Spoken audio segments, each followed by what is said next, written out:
পুনৰবাৰ স্বাগতম জনাইছো। শোণিতপুৰত নিশা এটা চাঞ্চল্যকৰ ঘটনা ঘটিল।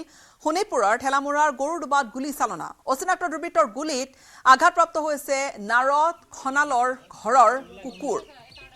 নিশা 12 বজাত অচিনাক্ত দুৰ্বৃত্তই গৰুডুবা চেণ্টাৰৰ কাষৰ নাৰদ খনালৰ ঘৰৰ কুকুৰটোক লক্ষ্য কৰি গুলীচালনা কৰি পলায়ন কৰিলে। স্থানীয় লোকে গুলীৰ শব্দ বাহিৰলৈ শুনি বাহিৰলৈ ওলাই আহিছিল আৰু তাৰ পিছতে প্ৰত্যক্ষ কৰিলে এই দৃশ্য। শোণিতপুৰৰ ঘটনা, চাঞ্চল্যকৰ ঘটনা। শোণিতপুৰৰ ঠেলামৰাৰ গৰুডুবাত গুলীচালনা। অচিনাক্ত দুৰ্বৃত্তৰ গুলীত আঘাতপ্ৰাপ্ত হ'ল নাৰদ খনালৰ ঘৰৰ কুকুৰটো।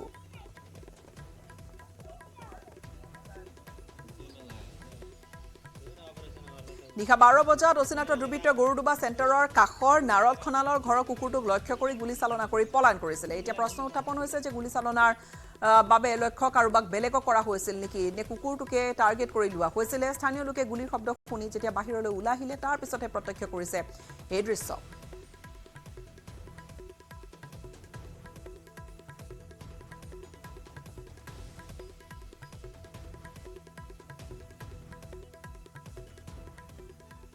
ঠেলামৰা থানা অন্তৰ্গত গৰুডুবা গাঁৱত যোৱা ৰাতি প্ৰায় 12:30মান বজাত ইয়াত ফায়াৰিঙৰ আৱাজ শুনা পাইছোঁ। যিহেতু ৰাতি 12:30 হোৱাৰ কাৰণে আমি ৰাতি উঠিব পৰা নাই, কিন্তু ৰাতিপুৱা দেখি গম পালোঁ যে এটা ঘৰত পোহনীয়া কুকুৰ এটা মানে গুলীবিদ্ধ হৈ আছে। ইয়াত আমি এতিয়ালৈকে দেখা পোৱাত এটা গুলী কুকুৰৰ গাত আমি দেখা পাইছোঁ। গুলী দেখুওৱা নাই, তেওঁ গুলীৰ দাগটো আছে, কিন্তু গুলী ওলাই গৈছে গাত পৰা, মানে ইপাৰ সিপাৰ ওলাই গৈছে। আমি শব্দটো এটা গুলীৰে শুনা পাইছোঁ, যিহেতু ৰাইজেও গম পাইছে এটা শব্দ শুনা পাইছিলে, তো ইয়াত এটাই ফুটাইছে। কিন্তু লক্ষণীয় যে কুকুৰক গুলী কৰা, মানে ইমান কুকুৰক গুলী যদি কৰিব পাৰে, ইয়াত যদি মানুহ থাকিলে হয়, মানুহৰ সুৰক্ষা ক'ত, সেই বিষয়টো অতি লক্ষণীয়। কাজিৰঙা ৰাষ্ট্ৰীয় উদ্যানৰ এটা শিহৰণকাৰী দৃশ্য। পৰ্যটকৰ বাহনৰ পৰা গড়ৰ সন্মুখত বাগৰি পৰিল শিশুসহ এগৰাকী মহিলা পৰ্যটক। ৰাষ্ট্ৰীয় উদ্যানখনৰ বাগৰি বনাঞ্চলত ঘটে ভয়ংকৰ ঘটনাটো। 3 জানুৱাৰীত কাজিৰঙা উদ্যানলৈ আহিছিল পৰ্যটকৰ দলটো। বাগৰি বনাঞ্চলৰ প্ৰৱেশদ্বাৰতেই পৰ্যটকৰ বাহনৰ পৰা গড়ৰ সন্মুখত পৰে শিশুসহ মহিলাগৰাকী। অৱশ্যে দৈৱক্ৰমে গড়ৰ আক্ৰমণৰ পৰা প্ৰাণ ৰক্ষা পৰে শিশুটি আৰু মহিলাগৰাকীৰ। সমগ্ৰ দৃশ্য বন্দী কৰিছিল আন এখন পৰ্যটকৰ বাহনত থকা আন এগৰাকী যাত্ৰীয়ে। সামাজিক মাধ্যমতো ভাইৰেল হৈ পৰিছে এই শিহৰণকাৰী দৃশ্যটো। উদ্যান কৰ্তৃপক্ষই অৱশ্যে বাহনখনৰ বিৰুদ্ধে ব্যৱস্থা লোৱা হ'ব বুলি কৈছে। মানুহ পৰি গ'ল।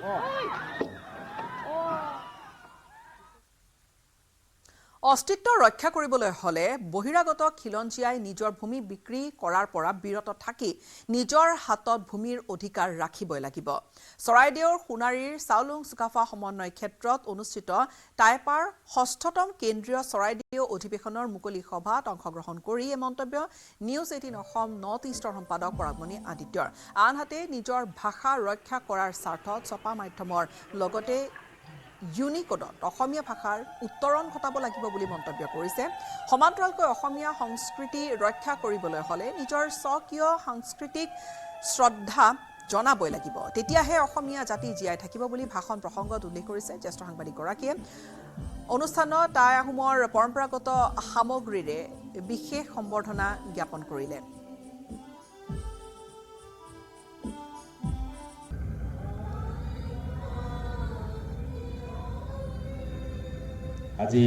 আমি জাতি হিচাপে যিটো অৱস্থাত আছোঁ, এই জাতীয় চেতনা এটা প্ৰবাহিত হোৱাৰ বৰ প্ৰয়োজন হৈ আছে।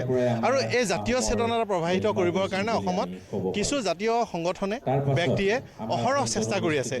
আৰু এই জাতীয় স্বাৰ্থ জাতীয় সংগ্ৰামখনৰ বাবে সংগ্ৰাম কৰি থকা লাগি থকা এটা সংগঠন হ'ল টাই আহোম যুৱ পৰিষদ অসম। 30 বছৰ 3টা দশক এক দীঘলীয়া সময় পাৰ হৈছে। নতুন এখন সমিতিয়ে দায়িত্ব লৈছে। মই প্ৰথমতে এই নতুন সমিতিখনৰ সভাপতি ৰাজকোঁৱৰ ডাঙৰীয়াকে ধৰি সকলোকে অভিনন্দন জ্ঞাপন কৰিছোঁ। আশা কৰিছোঁ 25 চনটো অসমীয়া জাতিৰ বাবে এক নিৰ্ণায়ক বছৰ হ'ব। ভাষা যদি জীয়াই থাকিব লাগে তেনেহ'লে আমি ইউনিকোডৰ স্বীকৃতি পাবই লাগিব, তাৰ কোনো বিকল্প নাই। যদি আমি অসমীয়া জাতি মাটিৰ ওপৰত থিয় হৈ থাকিব বিচাৰোঁ, তেনেহ'লে মাটিত আমাৰ বিশেষ অধিকাৰ থাকিব লাগিব আৰু যদি আমাৰ কৃষি সংস্কৃতি জীয়াই থাকিব লাগে তেনেহ'লে কৃষি সংস্কৃতি ৰক্ষা কৰিবৰ বাবে এক পৰিৱেশ ইয়াত ৰচনা হৈ থাকিব লাগিব আৰু সৰ্বশেষত অসমীয়া জাতি জীয়াই থাকিবলৈ হ'লে আমাৰ ল'ৰাবোৰে ছোৱালীখিনিয়ে কাম কাজ পাব লাগিব সংস্থাপন পাব লাগিব আটাইকেইটাই বাধাগ্ৰস্ত হৈ আছে ইয়াৰ বাবে সামাজিক কথাৰ লগতে আমাৰ চেতনাৰ লগতে আমাক ৰাজনৈতিক সমৰ্থনৰো প্ৰয়োজন হ'ব আশা কৰিম টাইপাকে ধৰি অসমৰ বিভিন্ন জাতি জনগোষ্ঠীৰ জাতীয় সংগঠনৰ সহযোগত অসমীয়া ৰাইজৰ চেতনাৰ উন্মেষেৰে আমি অনাগত বছৰটোত এই আমাৰ যিখিনি প্ৰাপ্য সেয়া আমি পাবলৈ সক্ষম হ'ম জিএনআৰসি হাস্পতালৰ 34 সংখ্যক প্ৰতিষ্ঠা দিৱস উদযাপন কৰা হৈছে বিশেষ দিনটোৰ লগত সংগতি ৰাখি দিছপুৰৰ জিএনআৰসি দিনজোৰা কাৰ্যসূচী পতা হৈছে অনুষ্ঠানত মুখ্য অতিথি হিচাপে উপস্থিত থাকে জ্যেষ্ঠ সাংবাদিক কনক সেন ডেকা লগতে উপস্থিত থাকে জিএনআৰসি গ্ৰুপ অফ হাস্পতালৰ প্ৰতিষ্ঠাপক ডাক্তৰ নুমল চন্দ্ৰ বৰা প্ৰতিষ্ঠা দিৱস উপলক্ষে জিএনআৰসি গ্ৰুপ অফ হাস্পতালৰ ফালৰ পৰা বিশেষ আঁচনি মুকলি কৰা হৈছে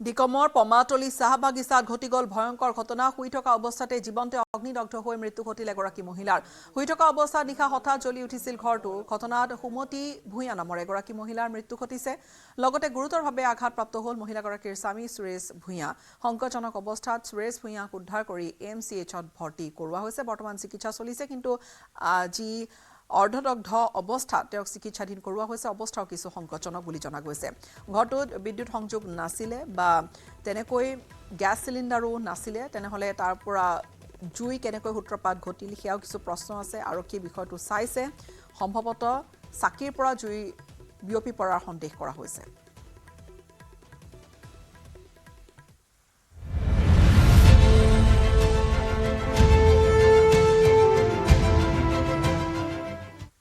আৰু এই মুহূৰ্তত আমি জনাম যে এডভান্টেজ আসামৰ দ্বিতীয় সংস্কৰণত মুম্বাইৰ কাৰ্যসূচীত মুখ্যমন্ত্ৰী এই মুহূৰ্তত ভাষণ আগবঢ়াইছে not only save the destinies of their respective region but also stood valiantly against common adversaries to protect their people and preserve their heritage.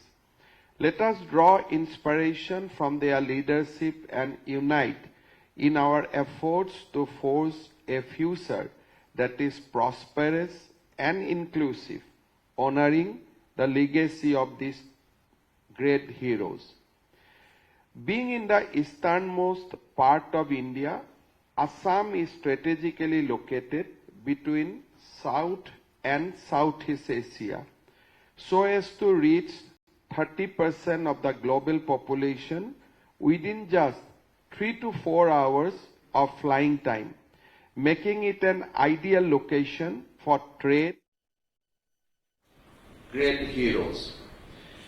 Being in the easternmost part of India, Assam is strategically located between South and Southeast Asia, so as to reach 30% of the global population within just 3 to 4 hours of flying time, making it an ideal location for trade, investment, and cultural exchanges.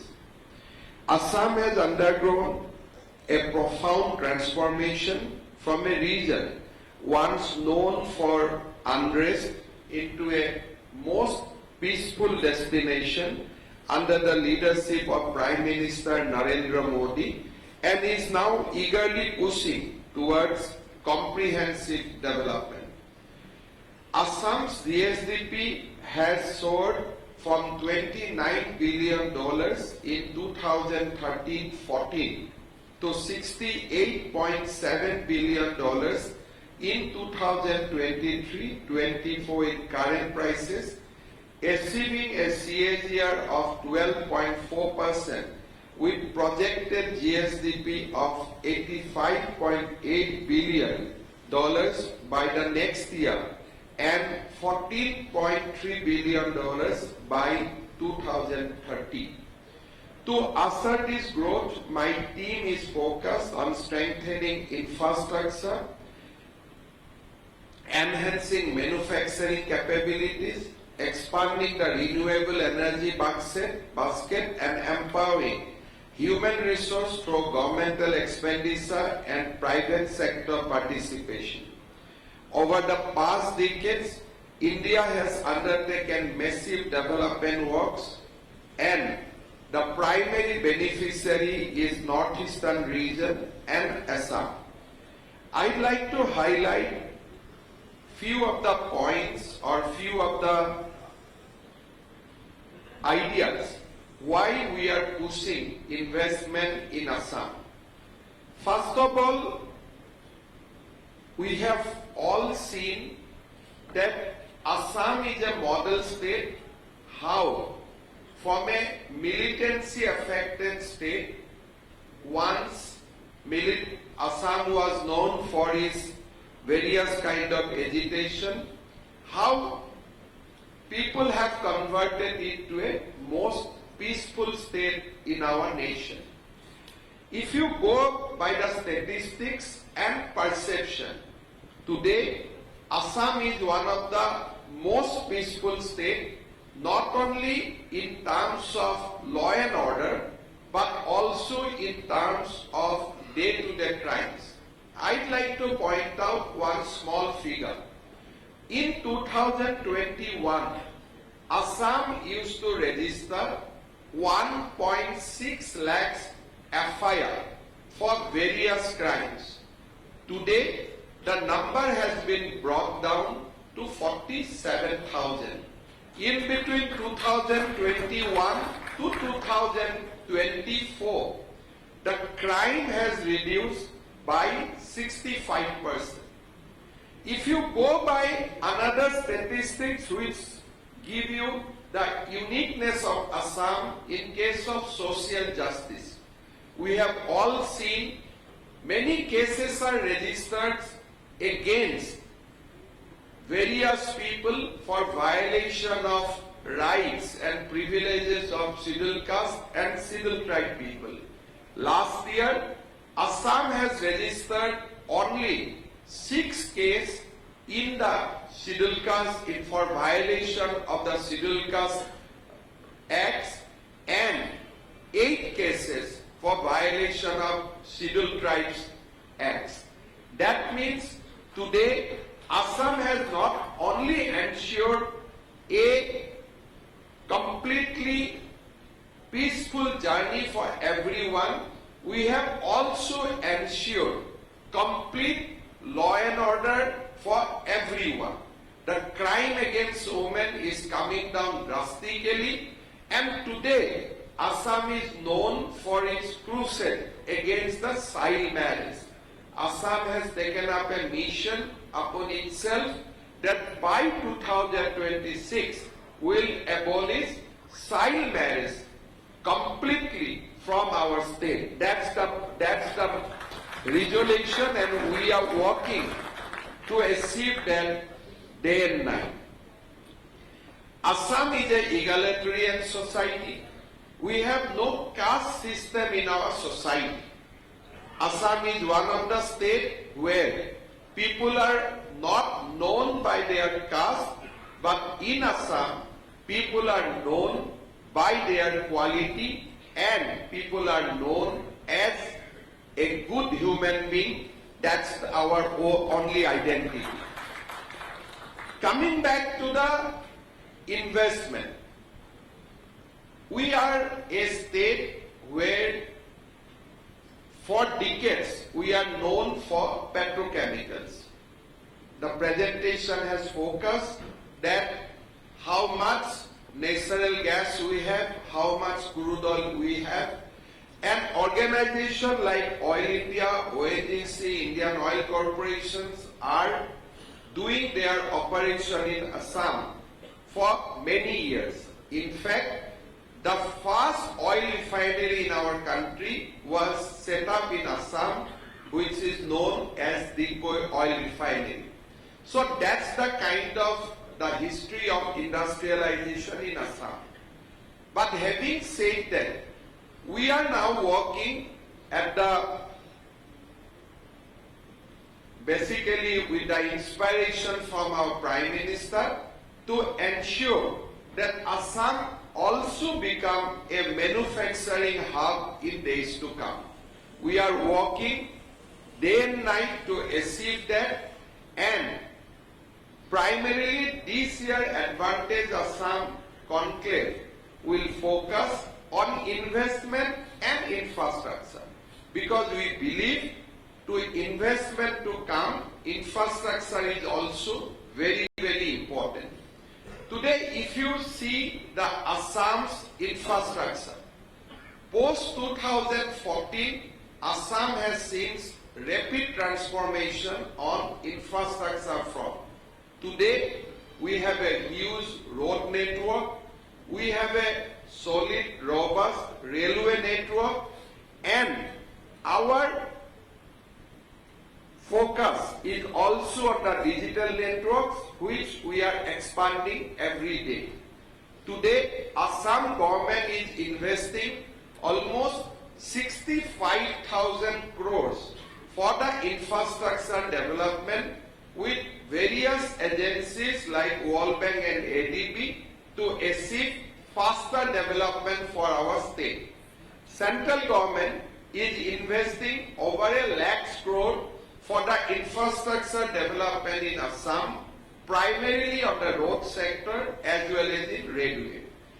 In this summit, we are expecting that central government agencies will further announce. I think that the amount will be somewhere about 1 lakh crore for the infrastructure development of Assam for the next 5 years. So that kind of focus on infrastructure development is going on in Assam. On investment, Assam government is one of the government which believe in transparency, which believe in complete investment-friendly atmosphere, and rather we work as a partner so that industry feels so much comfort that once they are in Assam, they don't think to go anywhere from our state. And our idea is, if somebody is bringing first investment in Assam, then second and third investment should also come into the Assam, and we make that happen through our policy initiative and through our business-friendly atmosphere. Already some of the case studies have been presented before you. Of course, out of that, semiconductor investment was big, and I must profoundly thank Tata Group for bringing that investment into Assam and demolishing a myth that such big investment cannot happen in the northeastern part of the country. Many a times when people think about investment, always people think about the western part of the country or the southern part of the country. Now, I don't blame for that, because I know that they are miles ahead and they are in a position to create comfort for the investment. But at the same time, when you have so many people in the queue, you will not get the attention of the government that deserve for your industry or investment. We are emerging state. We are trying to emerge as a leading state, and as such, we are also bullish. If anybody contact us, even for 1,000 rupee investment, we do not leave him, and we go after him that yes, we need that investment, because we believe that ocean is there because of the contribution of small rivers. If there would not have been rivers, the ocean we would not have been seeing. If today we are seeing that big ocean across the road, it is because of the many rivers which has contributed. The water is not the ocean who is the originator of that water. It has been contributed by various rivers, tributaries, and that's how a big ocean is being formed. So our idea is that we'll treat equally whether you bring 5,000 rupees or 50,000 rupees to Assam. Because for us, every money, every paisa constitute a contribution for my state. So we welcome all the ranges of investment and we distinguish between small, medium and big. That's our policy and we want to remain like that. We are a state who always feels that every industry doesn't need similar treatment. So our industrial policy is a one-line industrial policy. We don't create lot of chapter, lot of paragraphs. We created a single-line industrial policy that if any investor comes, group of secretary will meet them and will customize the incentive the way industry is waiting for. Because I don't think that everybody wants power subsidy. I don't think everybody wants capital subsidy. I don't want everybody wants interest subvention. The requirement of every industry is different. So we created a one-line industrial policy that beyond 100 crores, any investment will come, group of secretaries will sit, will create that requirement, will create that comfort, and once that comfort and requirement is there, we'll come up to the cabinet and will clear that industrial incentive for that particular industry. So when you see whoever has gone to Assam, nobody has uniform incentive. Every incentive has been customized. So we believe in that and we want to continue in that. Now, when it comes to semiconductor, we want to be best. When we realize that Tata is going to set up the first semiconductor assembly facility in the country, we immediately study the existing semiconductor policy of the state and we try to make it one of the best semiconductor policy. We see what Gujarat is offering, what Tamil Nadu is offering, what Bengal is offering, and then we create our own policy to make it the best among the all policies of the country. So we are a small state, but we understand that investment can resolve lot of our problems. We can resolve unemployment. So we are also a bullish state. So we can go to any extent to facilitate the investment. So if some states say that we want to give you 25% of the capital investment, we'll say we'll give you 26% of that. So we'd like to compete with any other state with our reasonable opportunities or reasonable resources, and we want to remain bullish on that. Our officers from day one will work together with you. We don't want to live alone. ৰেয়া পোনপটীয়া সম্প্ৰচাৰত আমি দেখুৱাইছোঁ কি ধৰণেৰে মুখ্যমন্ত্ৰীগৰাকী অসমৰ যি পৰিৱৰ্তিত ৰূপ সম্পূৰ্ণৰূপে দাঙি ধৰিছে আৰু কি ধৰণেৰে অসম আজি শান্তিৰ বাটত বা আজি সম্পূৰ্ণৰূপে শান্তি আহিছে, শান্তিৰ এখন ৰাজ্য, এইখিনি কথা মুখ্যমন্ত্ৰীগৰাকীয়ে উত্থাপন কৰিছে। Coming up, presented by Italian